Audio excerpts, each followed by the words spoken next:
Not the result you maybe wanted tonight, but a strong performance from the players in front of a 5,800 person crowd to close the inaugural season. Talk about tonight as a whole from your perspective. Yeah, I think if we have 10 more minutes, the game ends very different. I think we were pushing. I think the fans got into it towards the last 10 minutes of the game, like really into it. I think we start pushing, we start knocking, we start creating a little bit more results than the beginning of the second half. I thought was a little bit of a lull for us, not really creating as many chances as we need to. And then again, 10 minutes there at the end of the game, if we could steal 10 more. I was hoping we were to see a bigger number on that stoppage time.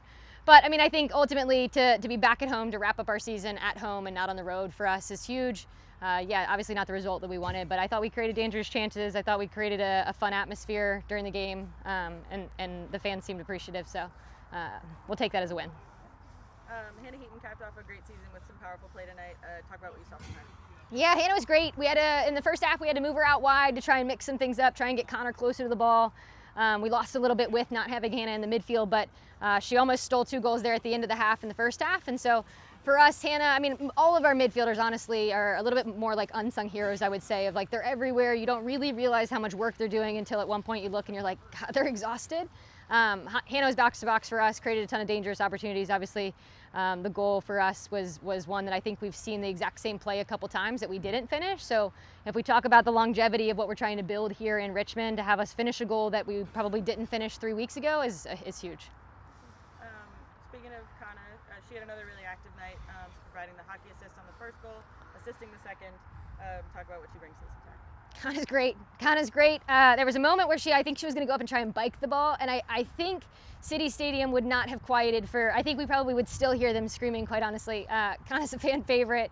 She's a great kid, great person, but ultimately like just a great athlete, great player. She's brought a lot to us this entire season, but tonight, again, you're moving her around, trying to plug her in. That was sort of why we moved Hannah out wide. We moved Hannah out wide so we get Connor closer to the ball. I thought we created some chances when we got her close to the ball. So ultimately, for me, Connor's a game changer, and we've seen that all season. And then pivoting to this community, 5,800 fans tonight, 29,000 roughly on the season. Talk about this, this fan base and this community and what that means to this team. It's hard to describe. I think if you ask me, like, is this what I expected? I would love to say, like, yeah, this is exactly what I thought we would get out of Richmond. It far exceeded everything I could have expected. And I think the best 2 quotes I'll give you for the night. One was a young girl very early in the stands that I walked up to and very confident. And she goes, "That's going to be me one day." And I said, "Yeah." And she goes, "I want you to write my name down because I'll see you in 5 years." And I literally wrote her name down. And so like that was part one. And then I get to the other end of the stadium and there's a mom who has tears in her eyes and she says, "Thank you so much for doing this." And I was like, "Yeah, we appreciate everything you've given to us." And she says, No. These girls are sitting here and they actually believe that will be them one day. So thank you for bringing that to Richmond. And for me, like to be able to build that in Richmond, to be able to provide that for young females where they see themselves in the community, like the community sees themselves on this field, that's why we did it. And I think for me, just incredibly thankful. You hear it from the fans how thankful they are for us, but I think ultimately it's very much so. We're very thankful for what Richmond helped us build this season, and we're super excited for the next one. You touched on it already. How fun was that energy in the last few minutes, and how fitting of an end to your home finale was that? Yeah, it's interesting. Like if I think back to the first game, I vividly remember the "Let's Go Ivy" chant, and it started again. Only there was 2 of them going at the same time, and it's so you can't describe it. It is just so fun. There's so much energy. We talk about it when we go on the road of like it's hard for us to play on the road because we get so much energy from our fans here that we have to sort of bring our own energy and then match it with the fans when we come back home. And so, I mean, the girls have talked about it. I've talked about it. It's just been incredible. It's been an incredible experience. It's been so fun. Any moments that you're able to pick out from the season that stand out and will stand out most in your memory as the ones that you'll cherish the most? The biggest ones, I mean, I heard a bunch tonight of like, "We'll see you next year. We want a longer season." Like the fans, we've got new fans that have never watched soccer before. We've got fans that have watched the Kickers Pro team play, and now they're Ivy fans as well. And we've got Ivy fans that are now going to be Kickers Pro fans. And for me, like, that is it. I think the most memorable is probably the quotes that I've heard multiple times this year, just as the young players that see themselves in these girls. And you can't ask for anything better.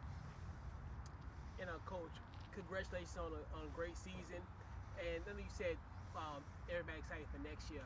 How does the offseason look for you at this moment? Is this going to be a situation where how will you kind of reflect on this year and and how will, as far as focus on 2025, when it will start? That's a great question. I mean, I think part one is obviously all these girls are going to go back and they're going to go play for their colleges. Ava, for example, I talked to her 2 weeks ago. I talked to her college coaches a couple days ago out in Seattle, and the biggest thing there is like we want these players to take the confidence that they've gotten from this season and the fun and the atmosphere. And you think about a player like Kana, who is celebrating with the fans, and her teammates at VCU are like, she doesn't do that at VCU. I hope I watch her play this season. I hope she does do it at VCU.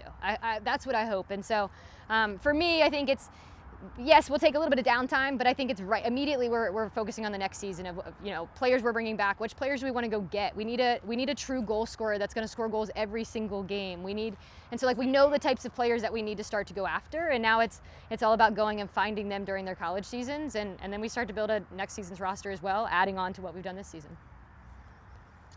All right, Coach. From day zero to now, I want to ask you, how do you think you have grown as a coach?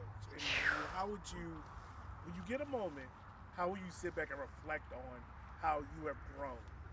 That's an unbelievable question. It's funny. I've been asked what do I write in my notebook during the game, and a lot of it's thoughts of what's going on throughout the game, but I also write after the game just reflections for myself. What could I have done better? Reflections for the players, obviously, what things could we have done better? It's interesting, kind of going from this game to the youth game and back. It's been a crazy long week of. We started last Friday with this. I went and coached some youth, and now I'm back here. I think that a couple of things. One, I've learned how to coach when I can't coach over the flow because it's so loud behind me, which is a great problem to have. You learn to kind of how you quickly get information to players, which is something in the youth game I haven't had to worry about. And so for me, it's just a ton of growth thinking about how do you communicate with players really effectively, quickly, and then how do you build really fast cultures with your team so you can hit the ground running, because that's what we did this season. And so where you're typically used to, you've got a 9-12 month season to kind of build and kind of have some continuity, we now want to go on a break. And so for me, the biggest thing is, how do you start on May 1 and immediately hit the ground running? And so we could play a game on May 5th and it not be a problem. We don't have to wait till the 11th, because there was a stretch of, 10 days that we played 4 games back to back to back. And so ultimately, I think for me, it's been an incredible experience as a coach. It's been an incredible experience just as a human, I think. And also, a lot doesn't get talked about, but the backroom staff, the coaching staff, Oh, yeah. how important were they to your growth and your team's growth throughout the season? It's interesting in the youth game. You don't typically have that size of staff with you, and so you learn how to utilize. That was one of the biggest things I picked up this season is how do you utilize the people that are here to help, and they want to help and they want to offer support. And so I think the entire coaching staff. For me, I think our relationship grew throughout the season, just of how we lean on each other. How do we get information? How can they step in if I'm not here, for example? And so they've been great. Madeline's been fantastic, just of helping build the roster during the off season as well, and kind of building things up.